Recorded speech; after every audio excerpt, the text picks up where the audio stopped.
Ibu yang kami hormati, saat ini kita akan bersama-sama belajar dua hal, yaitu penguatan pendidikan karakter dan wawasan kebangsaan.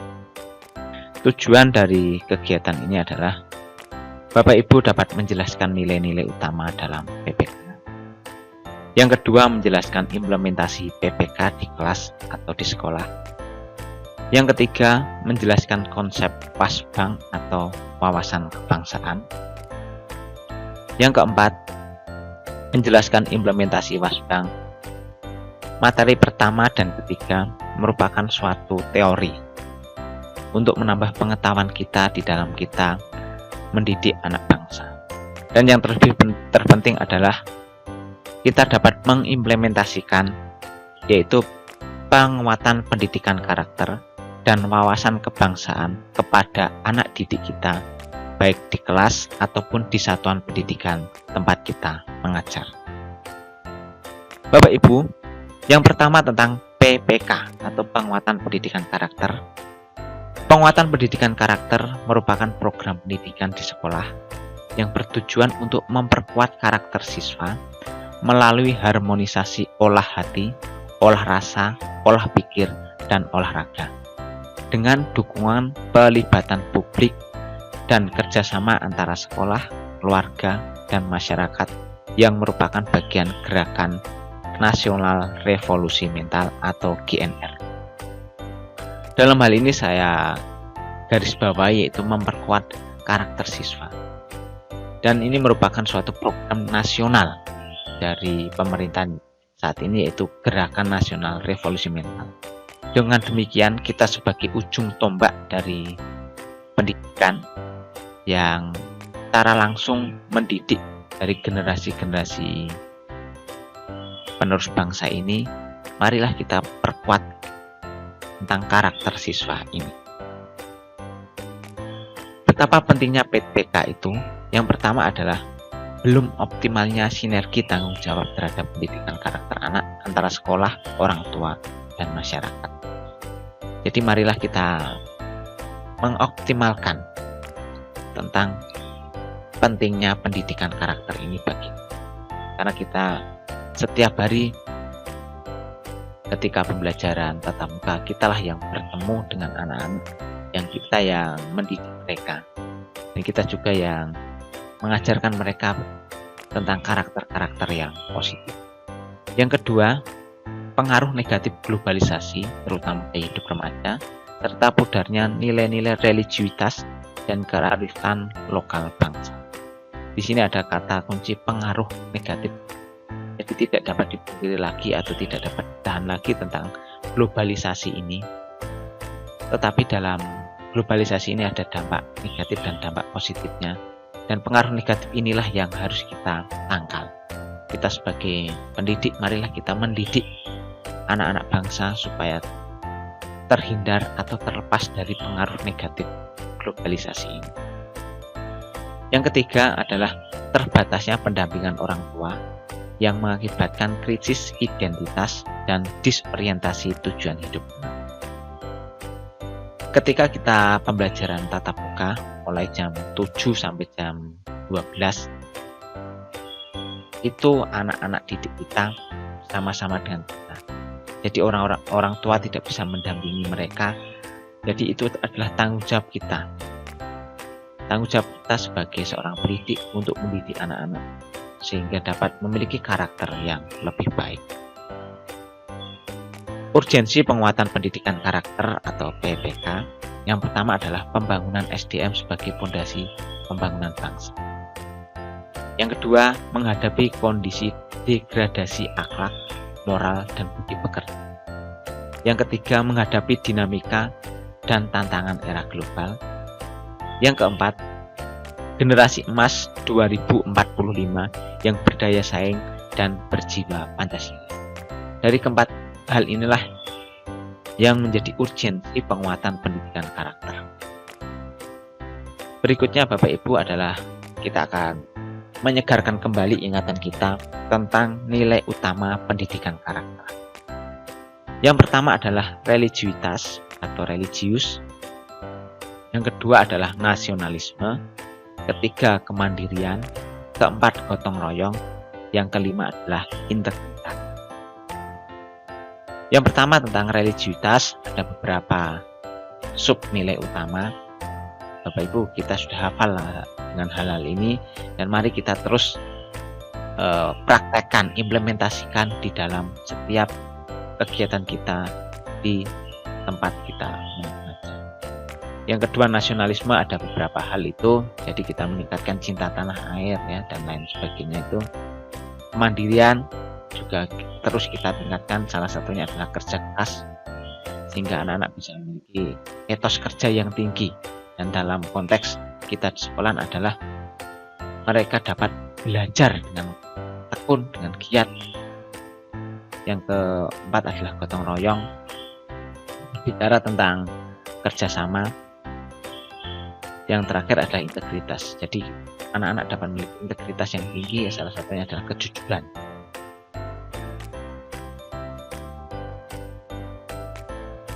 Berikutnya kita akan belajar tentang implementasi penguatan pendidikan karakter. Implementasi yang dapat kita laksanakan pertama adalah basis kelas, yang kedua budaya sekolah, yang ketiga adalah masyarakat. Berbasis kelas dapat kita implementasikan dalam bentuk integrasi dalam mata pelajaran. Bapak Ibu, dalam integrasi dan dalam mata pelajaran ini contohnya adalah yang paling dekat adalah mata pelajaran PPKN. Yang kedua, optimalisasi muatan lokal. Tentu di dalam setiap lembaga pendidikan memiliki muatan lokal masing-masing, dan dalam kegiatan ini kita optimalisasikan tentang penguatan pendidikan karakternya. Yang ketiga adalah manajemen kelas. Salah satu contohnya mulai pelajaran dan mengakhiri itu kita berdoa, itu kan kita meningkatkan religiusitas di dalam keseharian. Yang kedua, implementasi budaya sekolah. Contohnya adalah pembiasaan nilai-nilai dalam keseharian di sekolah. Di sini kami memberikan contoh ketika akan masuk kelas, para siswa bersalaman dengan Bapak Ibu guru. Ini adalah salah satu bentuk pembiasaannya.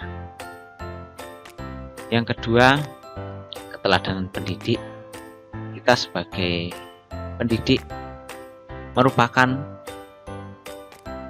yang dicontoh atau yang diteladani oleh para siswa. Jadi marilah kita menjadi teladan yang baik sehingga anak didik kita dapat mengikuti keteladanan kita. Yang ketiga adalah ekosistem sekolah. Marilah kita ciptakan lingkungan sekolah yang baik sehingga dengan demikian dapat membentuk karakter siswa yang lebih baik. Yang keempat adalah norma, peraturan, dan tradisi. Dengan adanya peraturan-peraturan, maka para siswa akan terbentuk karakternya. Salah satu contohnya adalah tentang masuk sekolah. Jadi peraturan seperti ini akan membentuk siswa menjadi siswa yang lebih disiplin. Implementasi yang ketiga adalah berbasis masyarakat. Yang pertama adalah orang tua dan komite sekolah yang terlibat langsung dengan lembaga pendidikan.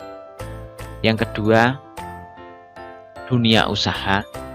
Dengan adanya dunia usaha maka dapat mengimplementasikan pendidikan karakter ini.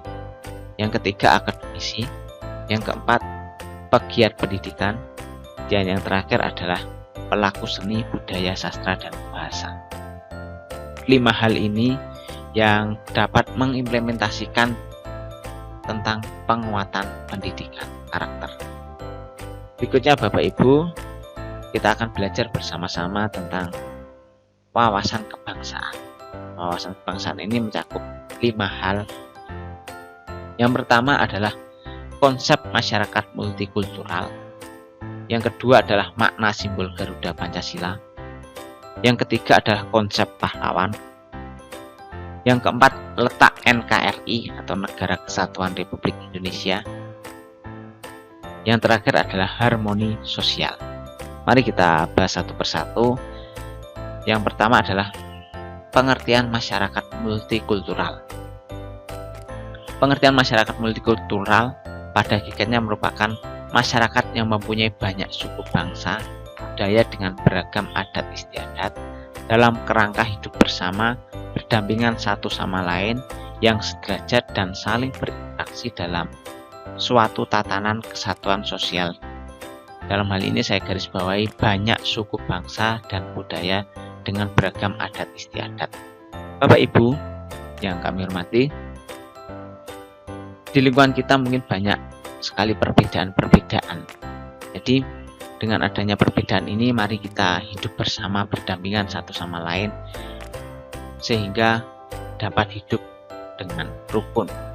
Mari kita transferkan kepada peserta didik kita, sehingga walaupun mungkin ada berbagai perbedaan, tetapi mereka hidup berdampingan dengan baik. Yang kedua adalah makna simbol Garuda Pancasila.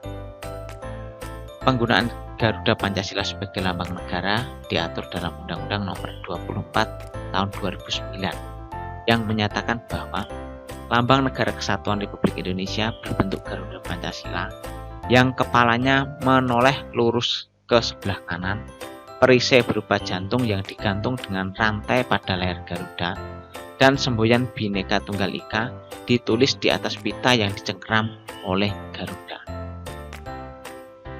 Mari simbol Garuda Pancasila ini terus kita maknai dan kita tanamkan di dalam hati para peserta didik kita, sehingga mereka dapat memaknai simbol Garuda Pancasila ini secara utuh. Yang ketiga adalah konsep pahlawan. Ada suatu pernyataan, bangsa yang besar adalah bangsa yang mau dan mampu menghargai sejarah perjuangan para pendahulu. Dalam hal ini adalah para pahlawan yang telah berjuang dan telah gugur untuk bangsa kita. Konsep pahlawan ini seringkali kita tanamkan di dalam anak didik kita ketika upacara bendera, kita bersama-sama mengheningkan cipta, mendoakan para pahlawan yang telah gugur. Nah, ini terus kita tanamkan, dan ketika upacara dan ketika mengheningkan cipta dapat melaksanakannya dengan khidmat. Berikutnya Bapak Ibu adalah letak NKRI atau Negara Kesatuan Republik Indonesia.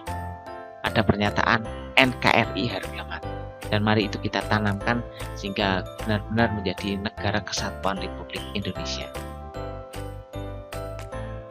Makna dalam hal ini adalah pemahaman dan penerapan Pancasila, Bhinneka Tunggal Ika, dan kesadaran bahwa seluruh wilayah Indonesia adalah kesatuan yang tak terpisahkan, membuat seluruh rakyat Indonesia tetap hidup rukun dan damai dalam perbedaan. Jadi sesuai dengan Pancasila dan semboyan Bhinneka Tunggal Ika, mari kita terus tingkatkan sehingga kita sebagai warga negara kesatuan Republik Indonesia tetap hidup rukun dan damai di dalam setiap perbedaan. Yang terakhir adalah harmoni sosial.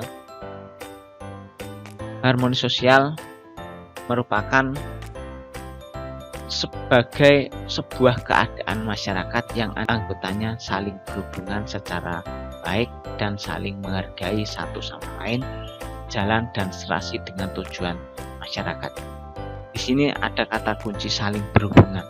Jadi dengan adanya masyarakat yang berbeda-beda, dengan adanya suatu keadaan yang mungkin tidak sama seperti itu, kita saling berhubungan dan tetap sejalan antara satu dengan yang lainnya, sehingga tujuan kita bersama dalam hidup bermasyarakat dapat tercapai dengan baik.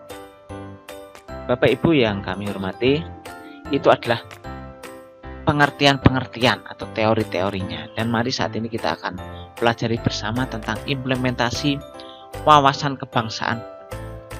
Jadi inilah yang sangat penting untuk kita laksanakan di dalam lembaga pendidikan kita. Yang pertama adalah integrasi dalam mata pelajaran. Wawasan kebangsaan ini sangat terkait erat dengan muatan pelajaran PPKN. ketika belajar PPKN tidak terlepas dari wawasan kebangsaan. Tetapi selain itu ada juga materi mata pelajaran lain atau muatan pelajaran lain yang dapat kita integrasikan dalam implementasi wawasan kebangsaan. Contohnya adalah bahasa Indonesia. Jadi ketika belajar bahasa Indonesia ada bacaan tentang wawasan kebangsaan. Jadi ini kita bisa menerapkan atau mengimplementasikan wawasan kebangsaan dalam pembelajaran. Selain bahasa Indonesia juga ada materi IPS. Ini juga sangat terkait erat dengan wawasan kebangsaan. Yang kedua, integrasi dalam program satuan pendidikan. Ini ada dua kegiatan. Yang pertama adalah integrasi wawasan kebangsaan dalam masa pengenalan lingkungan sekolah. Jadi ketika tahun ajaran baru kita melaksanakan masa pengenalan lingkungan sekolah, kita tekankan wawasan kebangsaan ini kepada para peserta didik, sehingga wawasan kebangsaan mereka dapat meningkat. Yang kedua adalah integrasi wawasan kebangsaan melalui ekstrakurikuler. Ya, sebagai contoh kegiatan pramuka. Ini adalah sangat penting untuk kita mensosialisasikan wawasan kebangsaan kepada para peserta didik. Demikian Bapak Ibu yang telah kita pelajari, yaitu materi penguatan pendidikan karakter dan wawasan kebangsaan. Semoga dapat bermanfaat bagi kita dan dapat kita implementasikan dalam kita mengajar dan dalam kita mendidik anak didik kita sebagai generasi penerus bangsa. Terima kasih.